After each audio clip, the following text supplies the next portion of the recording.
আমরা হুজুররা যখন ওয়াজ করি তখন এই জালিমেরা সুদখোর ঘুষখোর এরা তখন মাথা নিচু করে দিয়ে আধা ঘন্টা বসে থাকে, আর আমরা যখন তাদের অফিসে যাই তখন আমরা আবার অসহায় হয়ে ঘন্টার পর ঘন্টা দাঁড়ায় থাকি। বুঝাইতে পারি নাই? ওরা আমাদের কাছে সপ্তাহে আধা ঘন্টার জন্য অসহায় থাকে, কিছু করার নাই, তো হুজুরের কাছে তো দলিল আছে। আর এখানে যদি কথা বলি তাহলে ফিটের চামড়া থাকবে না, কথা কন। এই জন্য এখানে দম খিচে বসে থাকে, কোনো কথা বলে না, আর মনে মনে চিন্তা করে হুজুর আমনের ফাইল কিন্তু আমার হাতে, কথা কন, আপনার ফাইল আমার হাতে। কি পরিমাণ দুর্নীতি হচ্ছে পুরা দেশটা, কতটা, এই যে কারেন্টের কথা আজকে এক চামিচ বলি, কেমন আহারে আল্লাহ আল্লাহ, মানে দেশটা যেই দিন থেকে ডিজিটাল শব্দটা শুরু হয়েছে সেই দিন ভাবে চুরির মাত্রাটাও বেড়ে গেছে। ডিজিটাল পদ্ধতিতে ডিজিটাল চুরি আছে না নাই? মিটারে আপনারা তো জানা, বিভিন্ন পেপার পত্রিকা দেখেন, বর্তমান সময়ের সব থেকে বড় জাহিলিয়াত, সব থেকে বড় ডাকাতি হচ্ছে বিদ্যুৎ বিভাগের মধ্যে। কারো কোনো আওয়াজ নাই, কারো কোনো মাথা ব্যথা নাই, কে কার কাছে বিচার করবে? যেই চেয়ার আপনি নালিশ করবে এটা আরো বড় ডাকাতি, কথা কন, এটা আরো বড়।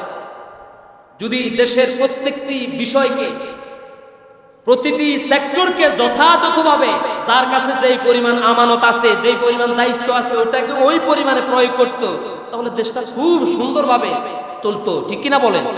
অভাব কি জিনিস আমরা বুঝতাম না। আরে ভাই, আমাদের এই বাংলাদেশের মাটির নিচে লক্ষ লক্ষ আল্লাহর ওলিরা শুয়ে আছে, আছেন না নাই? কত বড় বড় পীর বুজুর্গান শুয়ে আছেন। এদেশের এই 56,000, এখন তো আরো বাড়ছে, এই হাজার হাজার বর্গ মাইলের মাটির নিচে খনিজ সম্পদে ভরা, ঠিক না?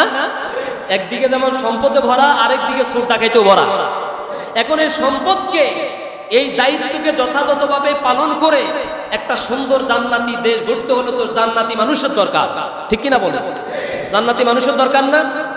ওমা, এখন আপনি যদি অফিসে যদি দেখে যে আপনি 5 ওয়াক্ত নামাজ পড়েন, আপনি ঘুষ খান না, আপনি দুর্নীতি করেন না, তখন আপনারা টার্গেট করে এটা বোধহয় ছাত্র জীবনে কোনো নির্দিষ্ট ইসলামী দলের সদস্য ছিল, নাইলে হাতে নামাজ পড়ে কি জন্য?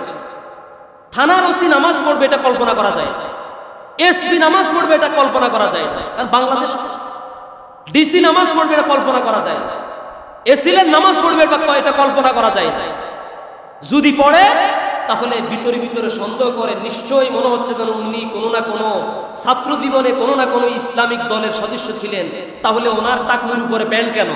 উনি 5 ওয়াক্ত নামাজ পড়ে, ওনার কপালে সেজদার দাগ, উনি অফিসে নিজেও ঘুষ খায় না, কাউকে খাইতেও দেয় না। শেষ পর্যন্ত ওনারে করে কি, নির্দিষ্ট কাঙ্ক্ষিত জায়গায় যাওয়ার আগে ওনারে ওএসডি করে রাখে। বুঝাতে পারি না?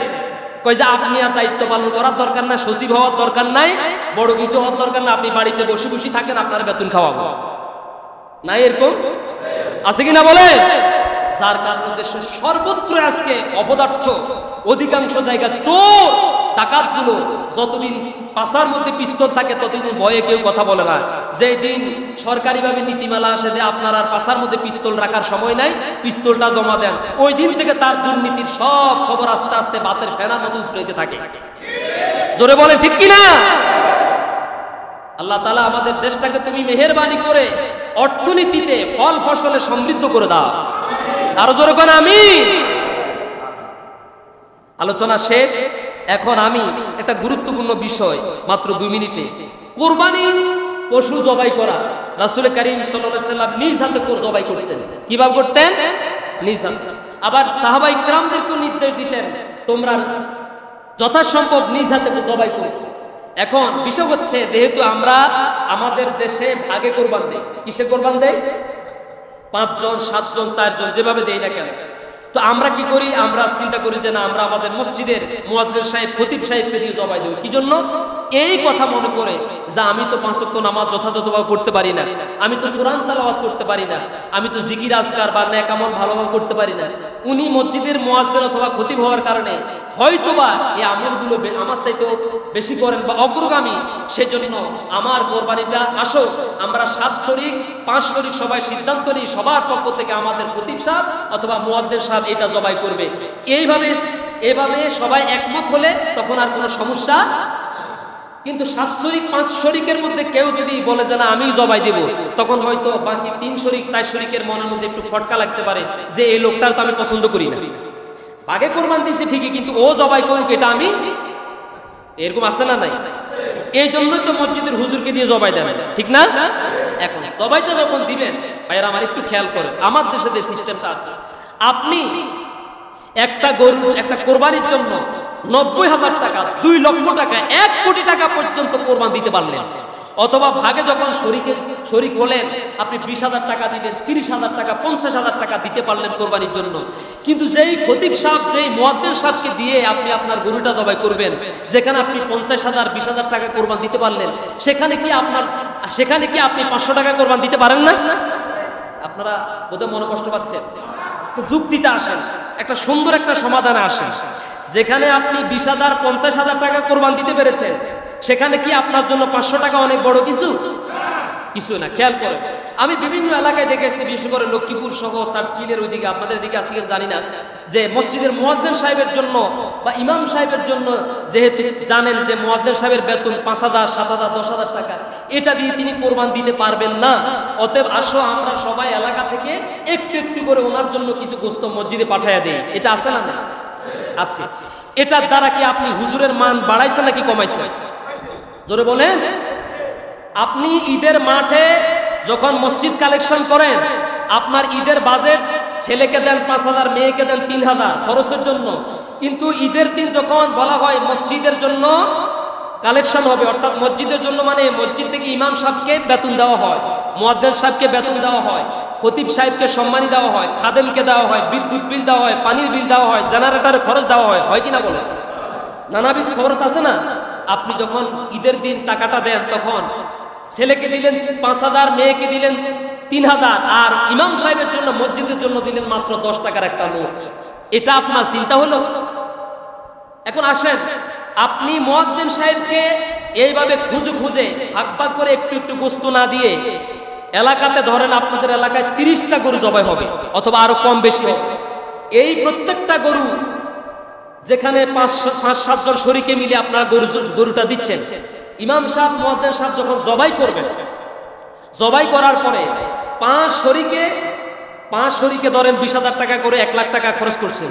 এখন প্রত্যেক 5 শরিকে যদি আবার চিন্তা করেন যে না আমি 20,000 টাকা দিতে পেরেছি, আমি 500 টাকা দেই, তাহলে 5-5 2500 টাকা। কত টাকা হয়? কথা বলেন, কত হয়? 5 শরিকে কত টাকা হয়? 20,000 টাকা দিতে পেরেছেন, 500 টাকা কি আরো বড় কিছু? আপনি এটা মনের মধ্যে এটা রাখবেন, এটাও একটা বড় কোরবানি। আমি এত বড় গরু কোরবান দিলাম, আমার মসজিদের মুয়াজ্জিন সাহেব যিনি আমারে নামাজের দিকে ডাকেন, আমার মসজিদের ইমাম সাহেব যিনি 5 ওয়াক্ত আমার নামাজের জন্য আমার ইমামতি করেন, আমার নেতা যিনি, আমার নেতাকে আমি এলাকা থেকে গোস্ত খুঁজে ভাগ ভাগ করে একটু একটু দিবে কেন? আমি আমার ইমামের মাথাকে উপর রাখবো, আমি আমার মুয়াজ্জিনের মাথাকে উপর রাখবো। আমি তাকে এইভাবে না, বরং 5 শরিক 7 শরিক প্রত্যেকে আমরা 500 টাকা করে দিলে 5 শরিক একটা গরুতে 2500 টাকা পায়। কত টাকা পায়? জোরে বলো, কত টাকা? আপনি বছরে একবার কোরবান দিচ্ছেন, শিক্ষা নেন না কেন? আপনার কাছে যখন ঘুষের টাকাটা, আরে আমরা তখন ওয়াজ করি, ঘুষের ওয়াজ করি, আমরা তখন সুদের ওয়াজ করি, যারা এগুলা খায় ওরা মাথা নিচু করে দিয়ে একেবারে মনে হচ্ছে যেন মোহাম্মদপুরের সবচেয়ে বড় আল্লাহওয়ালা বুজুর্গ এইভাবে বসে থাকে, কিচ্ছু জানে না, এই মাত্র জান্নাতুল ফেরদাউস থেকে পালিয়ে এসেছে, নিরুপায় অসহায়ের মতো এইভাবে মাথা নিচু করে দিয়ে থাকে, আর মনে মনে করে আরে হুজুর আপনি বুঝি আর কোনো ওয়াজ টোকায় আন না। এরকম মুসল্লি কিন্তু আমাদের এই সমাজে নাই। আরো আসতে বলেন, কিচ্ছু জানে না, ওনার মতো একেবারে নিরীহ, একেবারে সাধারণ পরহেজগার তাকওয়াবান মানুষ কেউ নাই। হুজুর খুতবা দেওয়ার আগে উনি মাথাটা উঁচু করেন, আপনি মানুষ, আপনি কিছু টাকা দিয়েছেন মাত্র, আপনিও তো তার পাশে দাঁড়িয়ে তার গায়ে হাত বুলিয়ে দিয়ে চিন্তা করতে পারতেন, যদি ইব্রাহিম আলাইহিস সালামের সন্তানের মতো আমাকে জবাই হয়ে যাওয়া লাগতো আল্লাহর হুকুমের সামনে, তাহলে আমার অবস্থাটা কি হতো? আমি শুকরিয়া আদায় করছি যে আল্লাহ, তুমি এই কোরবানির পশুর বিনিময়ে আমার জীবনটাকে তুমি হেফাজত রেখেছো এবং আমাকে তুমি তৌফিক দিয়েছো, সামর্থ্য দিয়েছো কোরবানি দেওয়ার। একটা প্রাণী তোমার বিধানের সামনে জীবনটা দিয়ে দিচ্ছে, হে আল্লাহ, আজকের পর থেকে যেন আগামী কোরবান পর্যন্ত সকল প্রকার অন্যায় কাজ থেকে, জুলুমের পথ থেকে আমি যেন হেফাজত থাকতে পারি, আমি যেন আমার মনের পশুকে জবাই দিতে পারি। এটাই হবে আপনার শিক্ষা, ঠিক কিনা বলেন? আমার বন্ধুগণ, আল্লাহ রাব্বুল আলামিন কোরআনুল কারীমের ভিতরে আল্লাহ রাব্বুল আলামিন চমৎকার করে সূরা আল মাইদার মধ্যে আল্লাহ রাব্বুল আলামিন বলছেন, সূরার নাম হচ্ছে সূরা আল আনআম, 7 নাম্বার পারার 6 নাম্বার সূরা। এই সূরার মধ্যে আল্লাহ তাআলা বলেন, কুল ইন্না সলাতি ওয়া নুসুকি ওয়া মাহইয়ায়া ওয়া মামাতি লিল্লাহি রাব্বিল আলামিন। কুল ইন্না সলাতি ওয়া নুসুকি ওয়া মাহইয়ায়া ওয়া মামাতি লিল্লাহি রাব্বিল আলামিন লা শারীকা লাহু ওয়া বিযালিকা উমিরতু ওয়া আনা আউয়ালুল মুসলিমিন। আল্লাহু আকবার। আমি যে কোরবানি দিচ্ছি, আপনি যে কোরবানি দিচ্ছেন, এই কোরবানিটা উল্লাস করার জন্য না, ফেসবুকে সেলফি তোলার জন্য না, আনন্দ করার জন্য না, বরং এই কোরবানিটা হচ্ছে আল্লাহর জন্য, যাতে করে কোরবানির পশু যেমন তার জীবনটাকে আল্লাহর জন্য উৎসর্গ করে দিল, বিসর্জন দিয়া দিল, কোরবান দিয়া দিল, তেমনি আমি আপনি আমরা সব মানুষ আমাদের মনের পশুটাকেও যেন জবাই করে দিতে পারি। কোরবানিটা যদি আল্লাহর জন্য হয় তাহলে পরিবর্তনও, কথা বলে, যেই কোরবানি আল্লাহর জন্য, যিনি এই কোরবানিটা দিচ্ছেন, এই কোরবানি দেওয়ার পর থেকে তার জীবনের মধ্যে একটা, মনের মধ্যে একটা পরিবর্তন আসা সম্ভব, ঠিক কিনা বলেন? এখান থেকে সে শিক্ষা নিবেন, কোরবানির পশুর রক্ত জমিনে পড়ার আগে আল্লাহর বান্দার মনের তাকওয়া, আল্লাহর বান্দার মনের ইখলাস, আল্লাহর বান্দার কোরবানি আল্লাহর কাছে যেন কবুল হয়ে যায়। শিক্ষা নিতে হবে প্রতিটি কাজ থেকে। আপনি যে শুধু গোশত খাচ্ছেন তা না, এটা হচ্ছে আপনার দুনিয়ার লাভ। অন্যদিকে আপনি যে পশুটাকে জবাই করছেন, তার গায়ের মধ্যে যতগুলো লোমকেশ আছে, যতগুলো ফসম আছে, আল্লাহ তাআলা প্রত্যেকটি ফসমের বিনিময়ে আপনার একটা একটা গুনাহকে মাফ করে দেয়। আর একটা একটা ফসমের বিনিময়ে আল্লাহ তাআলা আপনার আমলনামার মধ্যে একটি একটি করে নেকি লিখে দেন। সুবহানাল্লাহ। এখন নেকি আল্লাহ দিবেন, গুনাহ মাফ করে দিবেন, সেই মানের অন্তর তো আপনার এখানে থাকা লাগবে, ঠিক কিনা বলেন? তাকওয়া, খুলুসিয়াত, খোদা ভীতি, এটা তো আপনার এখানে থাকা লাগবে, তাহলেই আপনার এইটা পরকালে আপনার জন্য কাজে আসবে। জীবনে কত পশু আপনি কোরবান দিয়েছেন, দিচ্ছেন না? এই প্রত্যেকটা পশুর গায়ের মধ্যে কি পরিমাণ পশম আছে গুনতে পারবেন? হিসাব করতে পারবেন?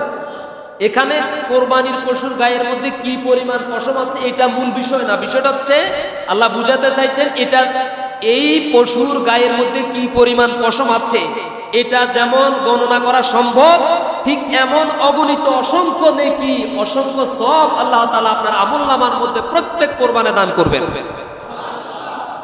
আল্লাহু আকবার। তাহলে কোরবানিটা যখন দিবেন, নিয়তটা কি আল্লাহর জন্য হবে নাকি লৌকিকতার জন্য, মানুষকে দেখানোর জন্য হবে? কার জন্য হবে?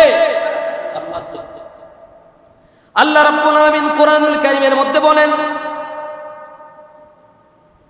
কোরআনুল কারীমের ভিতরে আল্লাহ তাআলা চমৎকার করে বলছেন কাযালিকা সাখখারনাহা লাকুম লাআল্লাকুম তাশকুরুন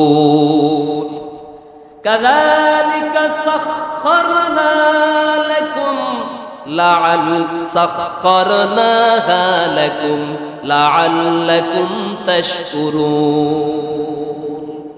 এমনি ভাবে এমন ভাবে আমি আল্লাহ রাব্বুল আলামিন কুরবানির পশু এত বিশাল বিশাল দেহের প্রাণী তোমাদের জন্য নিয়ন্ত্রণ করে দিয়েছি, বশীভূত করে দিয়েছি, যাতে করে তোমরা এখান থেকে গোশত খেতে পারো, কোরবানির মাধ্যমে গোশত খেয়ে আমি আল্লাহর যেন শুকরিয়া আদায় করতে পারো। সুবহানাল্লাহ। তাহলে এই দিক থেকে আল্লাহর উদ্দেশ্য হচ্ছে আমরা কেন কোরবানটা দিব? কোরবান দেওয়ার উদ্দেশ্য হচ্ছে এই যে আল্লাহ তাআলা একটা বিশাল দেহের প্রাণী আমাদের নিয়ন্ত্রণ করে দিয়েছেন। নিয়ন্ত্রণ যদি না করতেন জবাই করতে পারতেন? আমার কথা কি বুঝা যায়? এটা একটা বিশাল দেহের গরু, মহিষ, উট, আপনি যে জবাই করতেছেন ওর গায়ের মধ্যে শক্তি বেশি নাকি যারা জবাই করে তাদের গায়ে শক্তি বেশি? বুঝা যায় না? এদিকে কথা বল না। আপনি যে গরু জবাই করেন, উট জবাই করেন, মহিষ জবাই করেন, মহিষের গায়ে শক্তি বেশি না আপনি হুজুরকে দিয়া জবাই করেন হুজুরের গায়ে শক্তি বেশি? কথা কি বুঝা যায়? এখন কেন শুকরিয়া আদায় করবেন? শুকরিয়া আদায় করবেন এই জন্য ওর গায়ে এত শক্তি থাকার পরেও ও কিন্তু নাড়াচাড়া করে না, শক্তি প্রদর্শন করে না, মাঝে মাঝে দুই একটা দেখায়, ঠিক কিনা বলে? নারে তাহলে বুঝবেন না। ওর গায়ের যে প্রচন্ড শক্তি, ওর গায়ের যে ক্ষমতা, কুরবানির হাট থেকে কিনে আনার সময় চার পায়ের মধ্যে চারটা দড়ি দিয়ে বাঁধা, শিঙের মধ্যে দড়ি দিয়ে বাঁধা, গলার মধ্যে দড়ি দিয়ে বাঁধা, নাকের ছিদ্র দিয়ে দড়ি দিয়ে বাঁধা আছে না নাই? 4-5 জন মিলে কোরবানির হাট থেকে এটাকে ধরে বাড়িতে আনে। 20-25 জনের ক্ষমতা শক্তি যে প্রাণীর গায়ের মধ্যে আল্লাহ তাআলা দিলেন, আল্লাহ তাআলা বান্দার জন্য শিক্ষা রাখলেন, দৃষ্টান্ত রাখলেন, উপমা রাখলেন। এত শক্তি থাকার পরেও আমার এই অবুঝ প্রাণী, অবলা প্রাণী আমি আল্লাহর নির্দেশের সামনে তার গল্লাটাকে, তার গর্দানটাকে শোয়া দিল। অসাখখারনাহা লাকুম, আমি আল্লাহ রাব্বুল আলামিন এই পশুকে তোমাদের জন্য নিয়ন্ত্রণ করে দিয়েছি, তোমাদের অধীন করে দিয়েছি, বশীভূত করে দিয়েছি, যাতে করে তোমরা যেমন ভাবে চাও তেমন ভাবে তারে শোয়া জবাই করতে পারো। আল্লাহু আকবার। যদি সে শক্তি প্রদর্শন করত, দৌড় দিত, জবাই করতে পারতেন? কথা বলে পারতেন? আল্লাহ তাআলা বলছেন এটা কেন করলাম? লাআল্লাকুম তাশকুরুন, যাতে করে তোমরা এটার গোশত খেয়ে আমি আল্লাহ শুকরিয়া আদায় করবে, আলহামদুলিল্লাহ। নাকি দোকানে বসে বসে বলবে আমার গরুতে চর্বি বেশি হয়েছে, আমার গরুতে তেল বেশি হয়েছে। আবার কেউ কেউ বলে ভাই আমার গরুর গোশতটা দেখতে, গরুটা কেনার সময় দেখলাম খুব সুন্দর কিন্তু গোশতটা টেস্ট হয় নাই। যেরকম নাউযুবিল্লাহ। কোরবান কি হয়েছে নাকি গেছে? বলে আপনি যে গোশতটা খাচ্ছেন এটা হচ্ছে আল্লাহ তাআলার পক্ষ থেকে আপনার জন্য একটা বিশেষ অনুগ্রহ, ঠিক কিনা বলে? কিন্তু মূলত উদ্দেশ্য হচ্ছে আপনি কোরবান মানে ত্যাগ করা, আপনি আল্লাহর জন্য এটা ছেড়ে দিয়েছেন, বিসর্জন দিয়ে দিয়েছেন। এখন আপনি যদি মন্তব্য করেন ভাইরে আমি তো তোমাদের আগে কিনে ঠকে গেছি, তোমরা পরের হাটে কিনে জিতে গেছো, আরে যদি আগে না কিনে ঈদের আগের দিন কিনতাম তাহলে বোধহয় জিততে পারতাম। কোরবানি কি আছে নাকি গেছে? আরো ধরে বলে গেছে। এমন কথা বলবেন না, অত্যন্ত সুন্দর। আপনাকে যদি কেউ বলে ভাই গরু কত দিয়ে নিছেন, ছাগল কত দিয়ে নিয়েছেন, আপনি বলবেন আল্লাহ যা সামর্থ্য দিয়েছেন, আল্লাহ যা কবুল করেছেন ওইটা দিয়ে নিছি। মনে থাকবে কথাটা? এখন সমাজে অবস্থাটা এমন হচ্ছে যে একজন মানুষ বাজার থেকে গরু কিনে বাড়ি আসা পর্যন্ত তার জান বের হয়ে যায় শুধু জবাব দিতে দিতে কত দিয়ে কিনছে। এটা কিন্তু মুহাম্মদপুরের সুবর্ণচরে নাই, আছে না নাই? আপনার লাভটা হবে কি বলে? আপনাকে জবাব দিয়ে লাভ হবে কি? আমার আল্লাহ আমাকে আমি কোরবানির জন্য যে টাকাগুলো বরাদ্দ করেছি ওইটা আমার আল্লাহ ভালো জানে, আমি জানি আর কে জানে? আপনাকে বলবো কেন? তাহলে যে জিজ্ঞেস করো ওইটা শুধু বেকুব না, বেকুব দি গ্রেট, শুধু বেকুব না, বেকুবেরও বেকুব। আওয়াজ কমে গেছে কেমন? এগুলা করা যাবে? আর অতীতে যা করেছি করেছেন আল্লাহ যেন মাফ করে দেন বলি আমি। কত দিয়ে কিনেছেন এটা প্রশ্ন করবেন। আপনাকে বললে তো আমার হৃদয়ের কথাটা গোপন ফাঁস হয়ে গেল। আমার হৃদয়ের মধ্যে গোপন থাকা আল্লাহর জন্য যে টাকাটা বরাদ্দ করলাম এই টাকাটা কি হয়ে গেল? আমি দিয়েছি আল্লাহর জন্য, আমার আল্লাহ ভালো জানেন, আপনাকে বলার দরকার নেই। আল্লাহ আমাদেরকে আমল করা তৌফিক দান করুন। তাহলে কোরবানিটা হবে কার জন্য? কুল ইন্না সলাতি ওয়া নুসুকি ওয়া মাহইয়ায়া ওয়া মামাতি লিল্লাহি রাব্বিল আলামিন। এই যে এতক্ষণ পর্যন্ত আমি বললাম কোরবানিটা আল্লাহর জন্য হবে, দুনিয়ার কোন মানুষের দেখাবার জন্য না। এত লক্ষ টাকা দিয়ে এত মন কুস্ত হবে কাউকে বলার জন্য না। আমি যতক্ষণ পর্যন্ত বলেছি কোরবানিটা শুধু আল্লাহর জন্য হবে, কথাটা কি আমার নাকি আল্লাহ? লিল্লাহি রাব্বিল, বলেন লিল্লাহি রাব্বিল। আমি যা করেছি সব আল্লাহর ওয়াস্তে, লিল্লাহি, বলেন লিল্লাহি, আবার বলেন লিল্লাহি। লিল্লাহি কার জন্য? এই লিল্লাহি শব্দের অর্থ হচ্ছে আল্লাহর জন্য। এই শব্দটা মনে রাখবেন। আমার জীবনের সমস্ত ভালো কাজগুলো কার জন্য? আল্লাহর জন্য, আপনাকে বলার জন্য, আপনাকে দেখাবার জন্য না। কত কেজি হয়েছে এটা আপনাকে বলবো না, এটা বলার বিষয় না। যার জন্য দিয়েছি কম হলেও তার জন্য, বেশি হইলেও কি কষ্ট হচ্ছে আপনাদের? এখন লক্ষ্য করেন এই আয়াতে কারিমার মধ্যে কুরআনুল কারীমের 7 নম্বর পারার 6 নম্বর সূরা, সূরা আল-আনআমের 162 এবং 63 নম্বর আয়াত আল্লাহ যে কথাটা বললেন, কোরবানির কথা বললেন, কোরবানিটা হবে আল্লাহর জন্য। এখন কোরবানির আগে আল্লাহ তাআলা বলেছেন নামাজের কথা। কিসের কথা? কুল ইন্না সলাতি ওয়া নুসুকি। নুসুক শব্দের অর্থ তিনটা অর্থ। নুসুক শব্দের অর্থ হচ্ছে ইবাদত। নুসুক শব্দের অর্থ হচ্ছে হজের বিধিবিধান।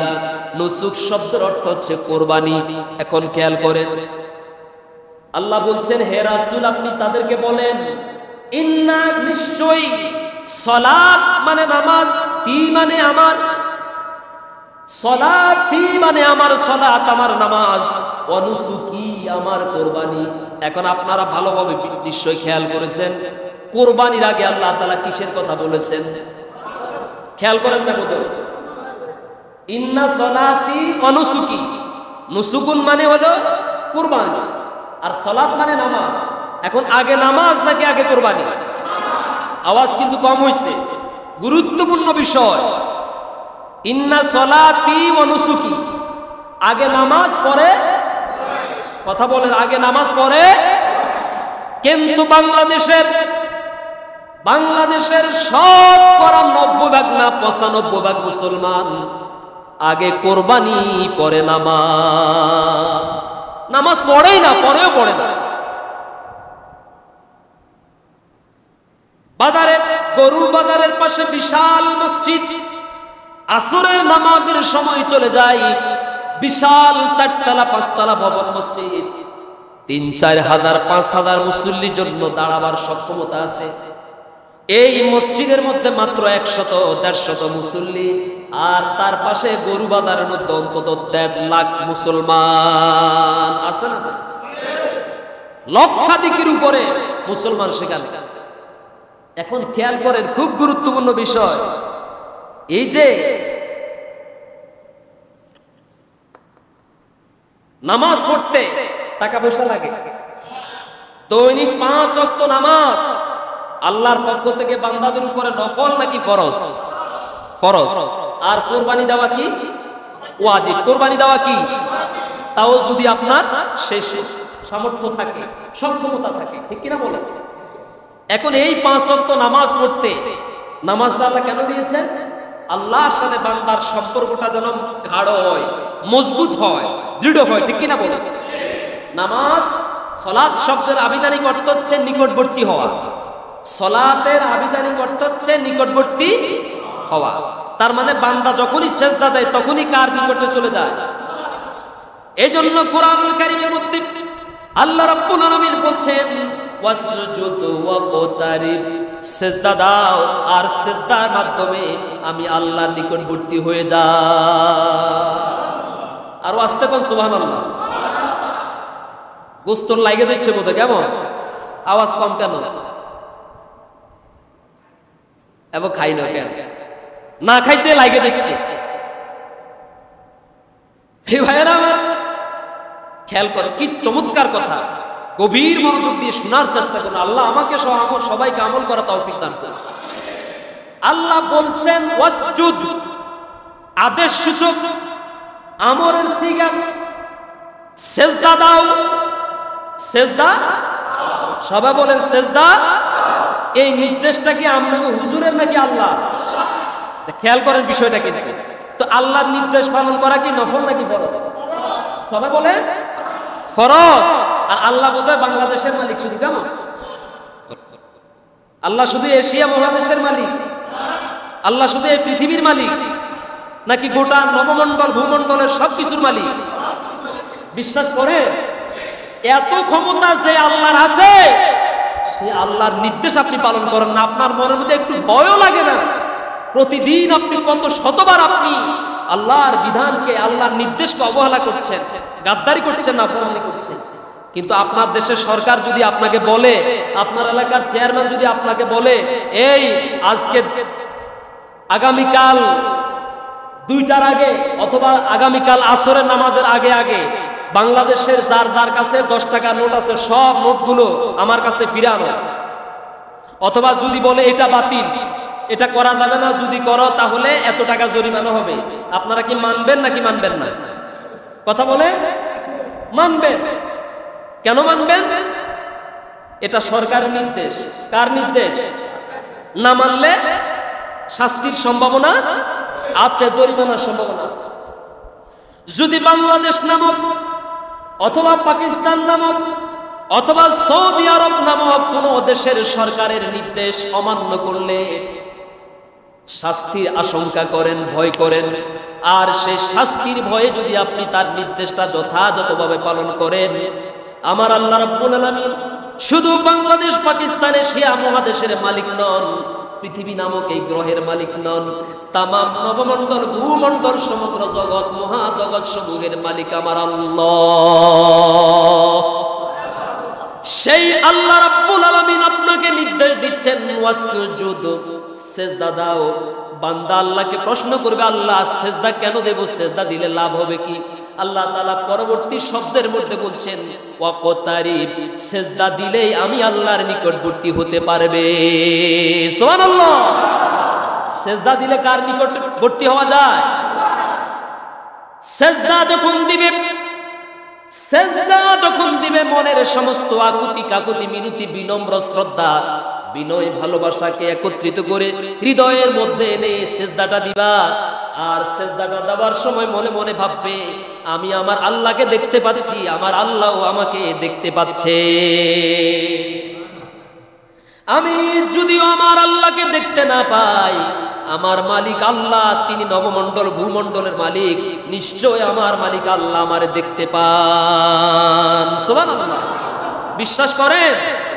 আমরা যে নামাজে দাঁড়াই, সেজদা দেই, আমাদেরকে আল্লাহ দেখেন নাকি দেখেন না? আরো জোরে বলেন, দেখেন। তাহলে যেটা বুঝাতে চেয়েছিলাম, এই নামাজ আদায় করতে দৈনিক 5 বার নামাজটা আদায় করতে টাকা খরচ হয়, পয়সা খরচ হয়েছে? বিনা পয়সার ইবাদত। বলেন কি পয়সার ইবাদত? আবার এই ইবাদতটা কিন্তু নফল না, সুন্নত না, এই ইবাদতটা হচ্ছে ফরজে আইন। দৈনিক কয়বার? প্রত্যেকটা মুসলমানের উপরে, নারী এবং পুরুষের উপরে, প্রাপ্তবয়স্ক প্রত্যেকটা নারী পুরুষের উপরে আল্লাহর পক্ষ থেকে 5 ওয়াক্ত নামাজ বিনা পয়সা আল্লাহ তাআলা ফরজ করে দিয়েছেন। অথচ এই মুসলমান দৈনিক 5 ওয়াক্ত নামাজের ফরজের কোনো খবর নাই, কিন্তু ফরজ বাদ দিয়া যেই আমলটা করতে টাকা লাগে সেই আমলের পিছনে তারা দৌড়াচ্ছে। ঠিক কিনা বলে কথা বলে? নামাজ পড়তে টাকা লাগে, কোরবান দিতে টাকা লাগে না? লাগে লাগে। নামাজ পড়তে টাকা লাগে, কোরবান দিতে লাগে না? লাগে লাগে। তা খেয়াল করে, তো নামাজ পড়তে টাকা লাগে না, অথচ নামাজটা আবার অন্যদিকে ফরজে এটা পড়ে না, এটার ধারে কাছেও যায় না। আর কোরবান দিতে টাকা লাগে, আবার ওই নামাজের তুলনায় এটার মান কম, বছরে একবার। ঠিক কিনা বলে? অথচ মসজিদ খালি, গরুর বাজার ভরা। মসজিদ খালি, গরুর বাজার ভরা। আহারে মুসলমান কিচ্ছু বুঝে নাই, ইসলামের কিচ্ছু বুঝে নাই। আগে গরু নাকি আগে নামাজ? আরো জোরে বলুন। এক হাট চলে গেলে আরেক হাট আছে নাকি নাই? আপনার টেনশন কিসে, চিন্তা কিসে? আল্লাহ তো আপনার জন্য একটা হালাল একটা প্রাণী দিয়ে কোরবানির ব্যবস্থা করেছেন, কোনো টেনশন নাই। জানেন বাংলাদেশে প্রত্যেক বছর এত লক্ষ লক্ষ গরু কোরবান দেওয়ার পরেও পরবর্তী বছর কোরবানিতে গরু জবাই করতে গিয়ে টানা পড়ছে, শর্ট পড়ছে। কেমন? অভাবে পড়ছে। যে গরু কিনার অভাবে মার্কেটে বাজারে গরুর হাটে গরু নাই, এই জন্য এই বছর কোরবান দিতে পারি নাই। জীবনে কোনো মুসলমান এই কথা শুনছেন? সুবহানাল্লাহ বলবেন না? আপনার টেনশন কিসে? এই হাট থেকে কিনতে পারেন, আরেক হাট থেকে কিনতে পারবেন। এই বাজার থেকে কিনতে পারেন, আরেক বাজার থেকে কিনতে পারবেন, কারণ এটা আপনার জন্য আল্লাহ বৈধ করে রেখেছেন, নির্দিষ্ট করে রেখেছেন, এটা হালাল। কুকুর বছরে বাচ্চা জন্ম দেয় 7-8টা, ঠিক কিনা বলে?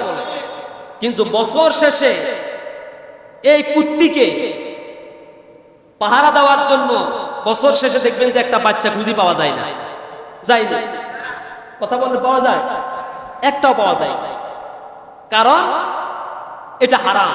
এটা কি হারাম? এটার অস্তিত্ব নাই, হারামের কোনো অস্তিত্ব নাই।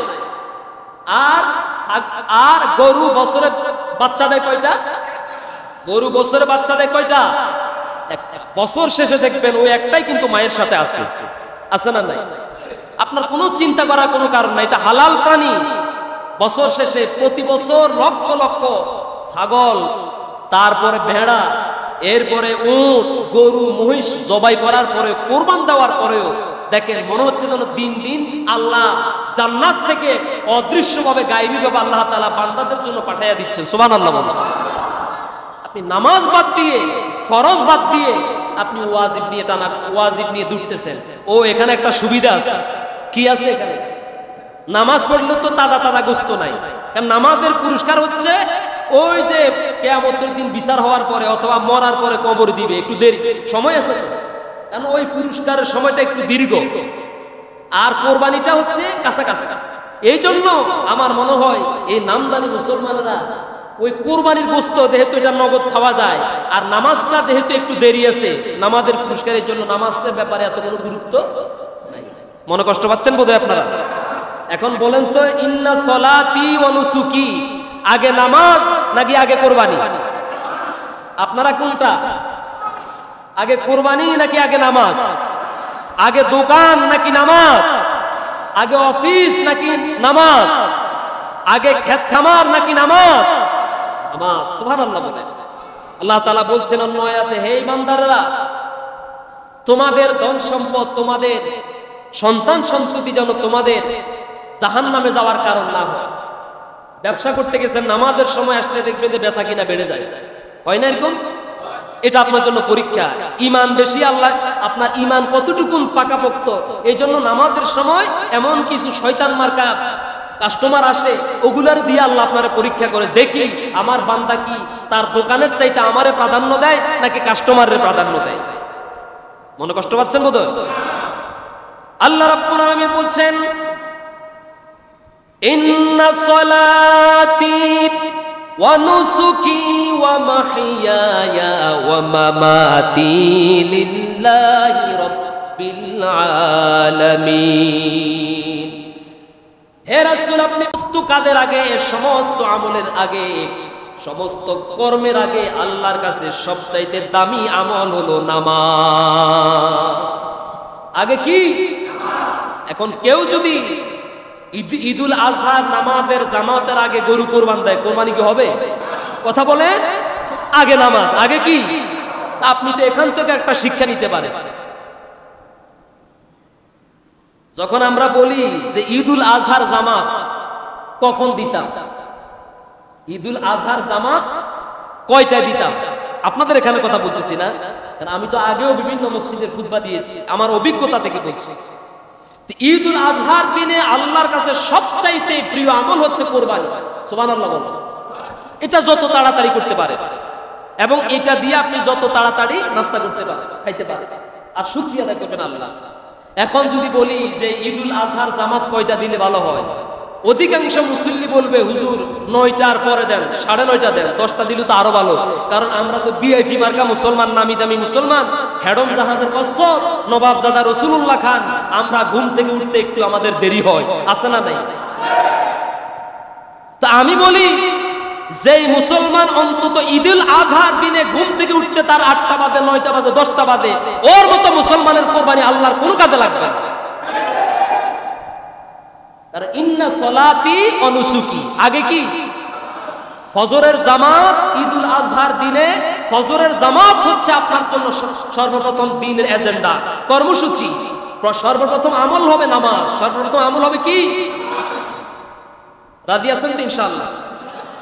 আউযুবিল্লাহ নাউযুবিল্লাহ ইনশাআল্লাহ সব মসজিদের ভিতরে ওই সিঁড়ি, মসজিদের সিঁড়ি থেকে নামার পরে সব কুল্লু আলহামদুলিল্লাহ, ঠিক কিনা বলে? ঈদুল আজহার দিনে সোমবার ঈদ হবে ইনশাআল্লাহ।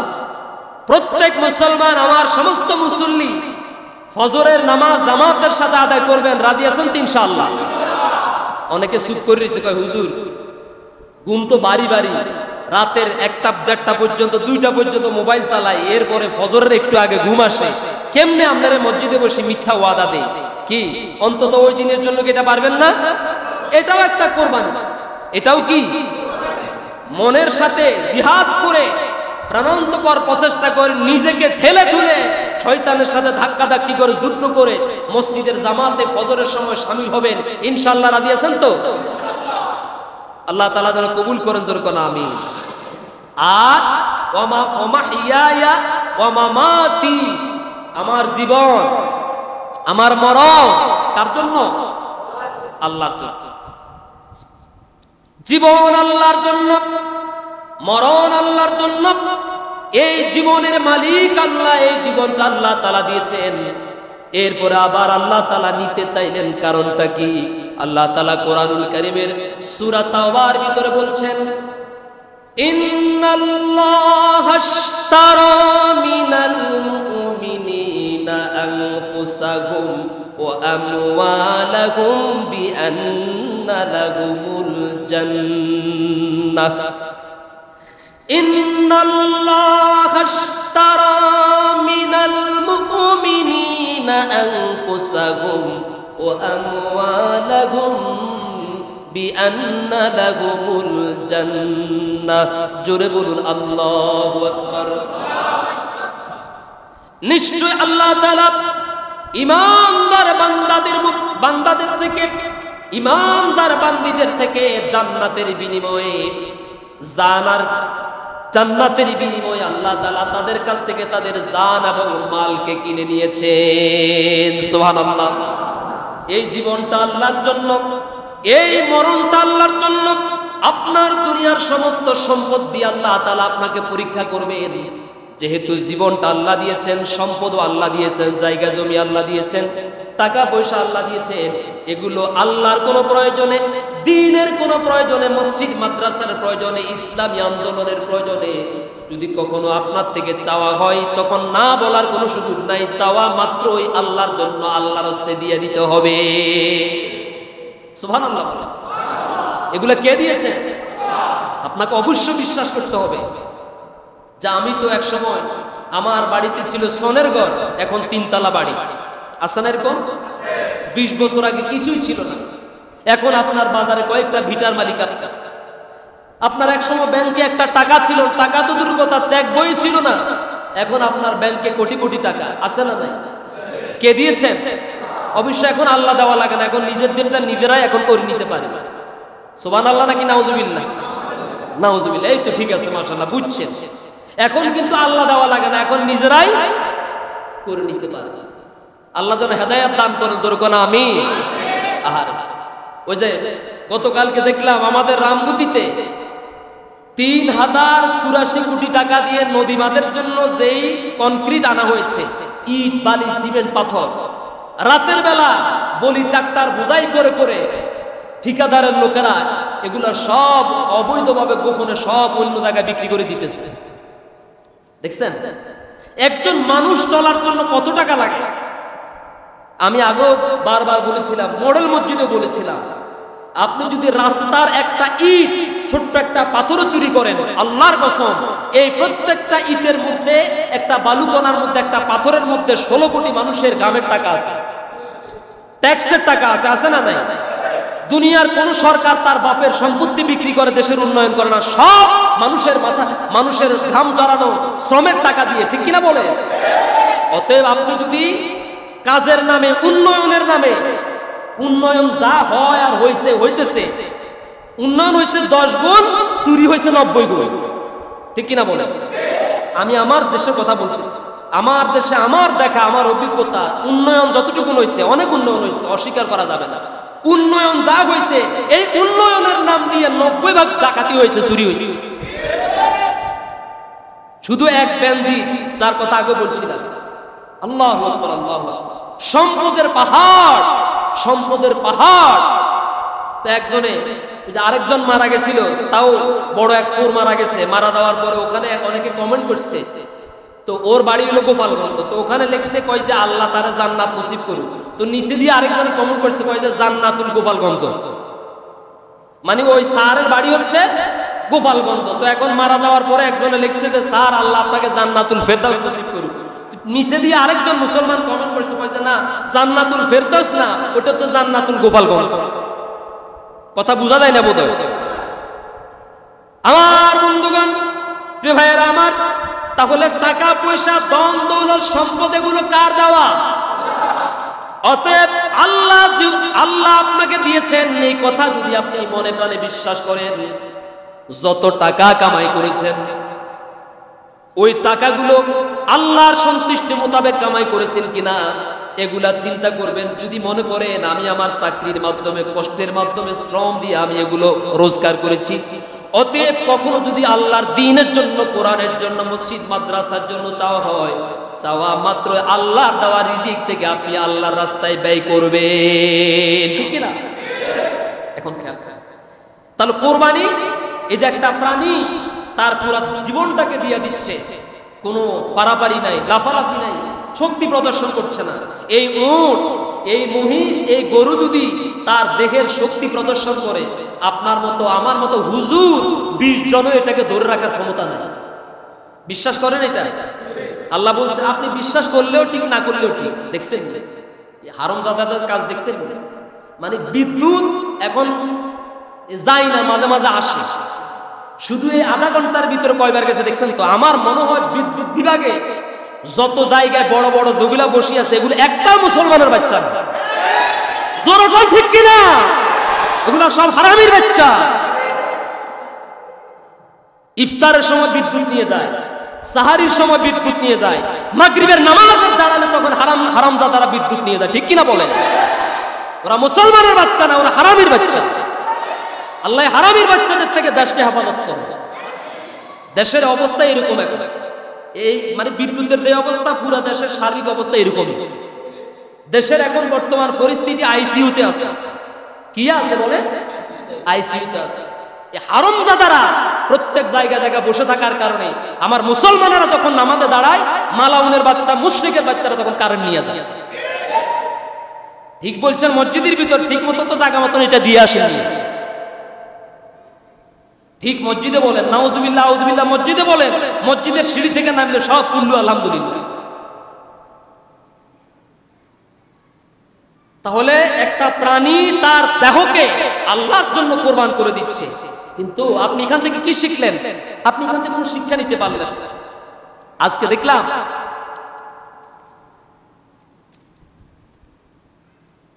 যে বিষয়গুলো আমাদের জন্য জরুরি, সেটা হচ্ছে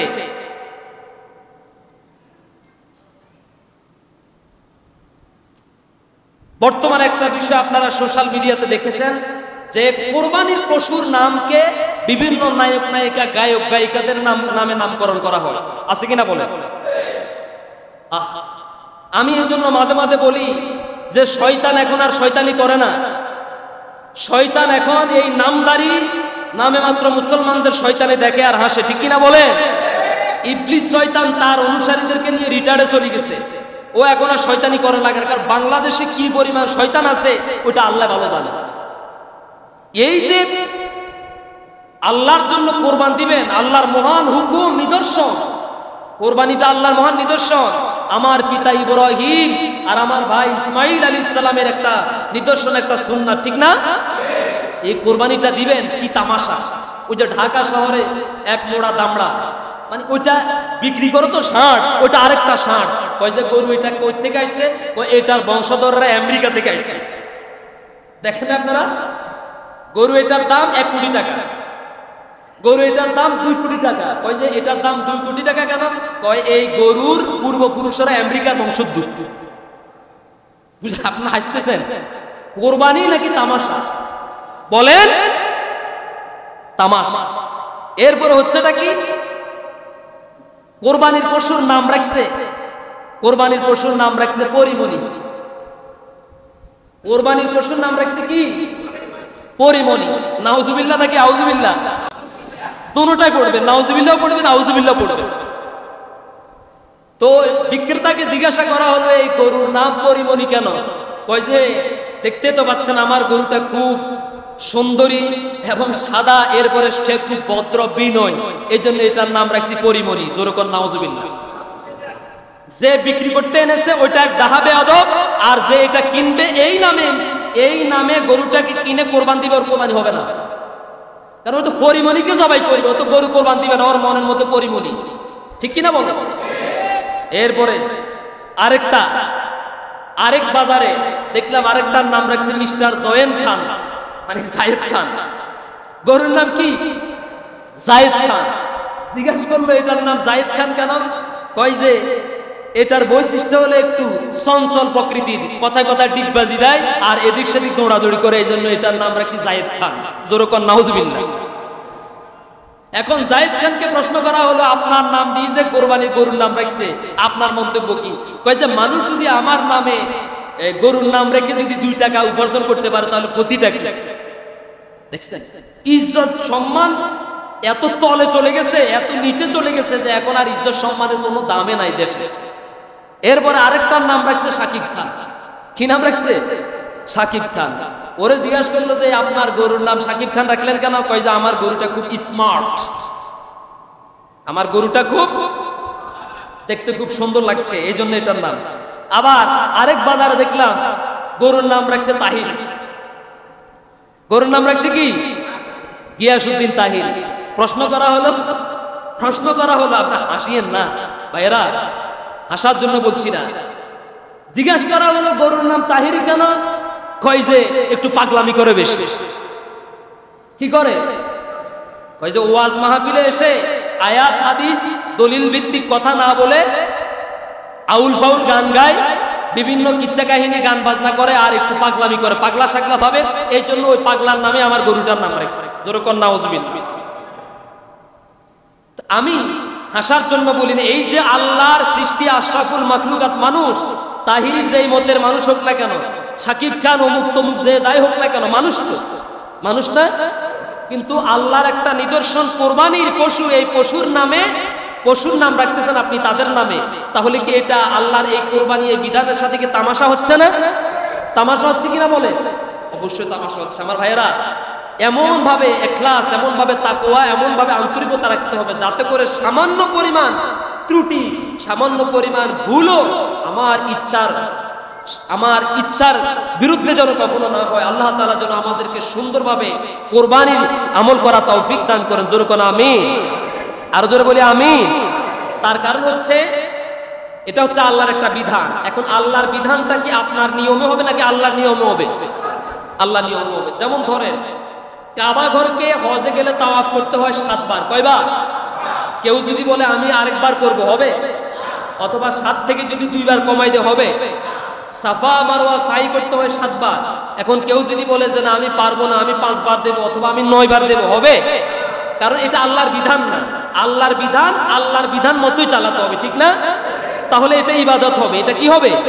ইবাদত হবে। এখন আপনি যদি আপনার মন মতো চালান, ইবাদত হবে নাকি গুনাহ হবে? গুনাহ। তাহলে এই কোরবানির মতো এমন সুমহান বিধান আল্লাহ তাআলা যেন আমাদেরকে যথাযথভাবে সুন্দরভাবে আল্লাহ সন্তুষ্টির জন্য আদায় করা তৌফিক দান করেন। জোরে কোন আমিন। আমার ভাইরা, আল্লাহ রাব্বুল আলামিন বলছেন, এরপরে আল্লাহ তাআলা বলছেন লা ইয়ানালাল্লাহু লুহুমুহা ওয়ালা দিমাউহা ওয়ালাকিন ইয়ানালুহু তাকওয়া মিনকুম। তোমরা যে গরু দাও, উট দাও, ভেড়া দাও, দুম্বা দাও, মহিষ দাও, যা কিছু তোমরা জবাই করো কোরবানির দিনে, ও আমার বান্দারা, এগুলোর রক্ত, এগুলোর গোশত আমি আল্লাহর কাছে পৌঁছাই না, বরং আমি আল্লাহর কাছে পৌঁছাই তোমাদের মনের তাকওয়া। সুবহানাল্লাহ। কথাটা কি আমার নাকি আল্লাহ?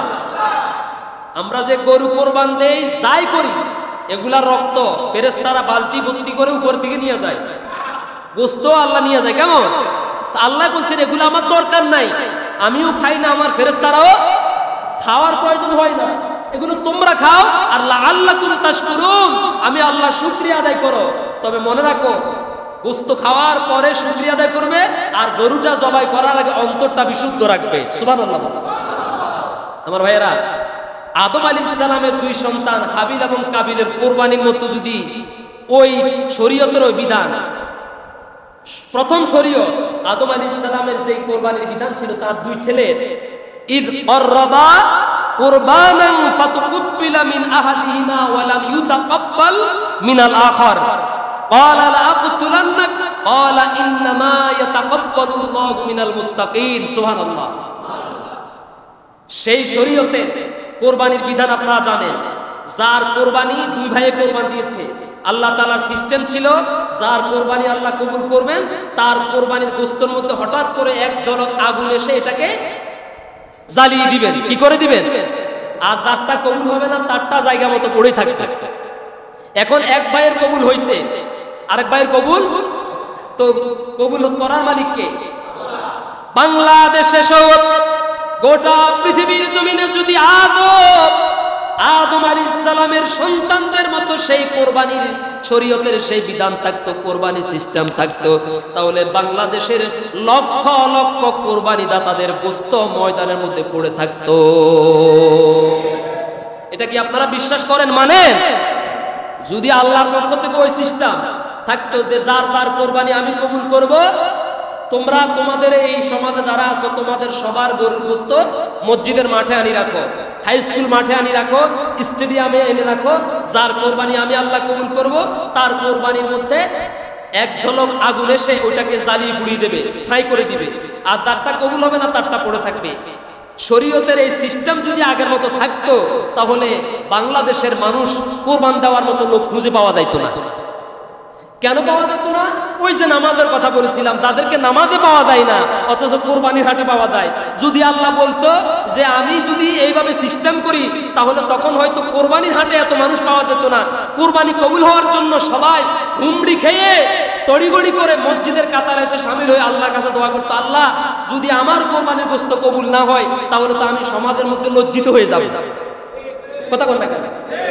এই জন্য গরু কিনার আগে আল্লাহর কাছে এসে নামাজ পড়ে কান্নাকাটি করতো, আল্লাহ আমার কোরবানির গোশতটা তুমি কবুল করে নিও। কথা কি বুঝাতে পারি না? এখন বলবেন হুজুর তো আল্লাহ এই শরীয়তটা পাল্টালেন কেন?